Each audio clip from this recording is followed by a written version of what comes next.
পবিত্র ঈদুল ফিতর উপলক্ষে প্রায় 1 মাস সিয়াম সাধনের পর, রোজা রাখার পর আজকে পবিত্র ঈদ।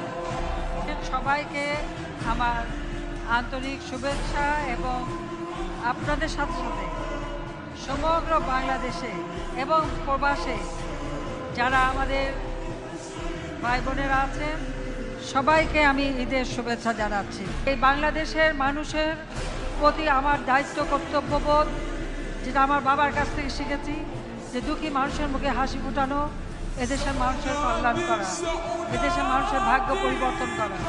আমি চেষ্টা করে যাচ্ছি সেই কাজই, যে আমার বাবার যে স্বপ্ন, প্রত্যেকটা মানুষ অন্ন পাবে, বস্ত্র পাবে, শিক্ষা পাবে, চিকিৎসা পাবে, ঘর পাবে, সুন্দরভাবে জীবনযাপন করবে। তো বাংলার মানুষের সেই মৌলিক চাহিদা পূরণ করা, এটাই আমার কাজ।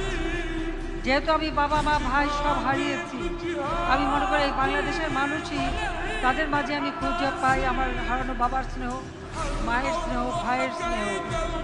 একটা মা যেমন তার সংসার আগলে রাখে, একটা মা যেমন তার সংসার ভালো মন্দ বিচার করে, সংসারের মানুষের প্রত্যেকটা মানুষকে সুখী দেখতে চায়, উন্নত দেখতে চায়, ঠিক সেই মায়ের মন নিয়েই আমি এই বাংলাদেশের জনগণের সেবা করি, যেন বাংলাদেশের মানুষের যেন সুন্দর জীবন পায়, সেটাই আমি চাই।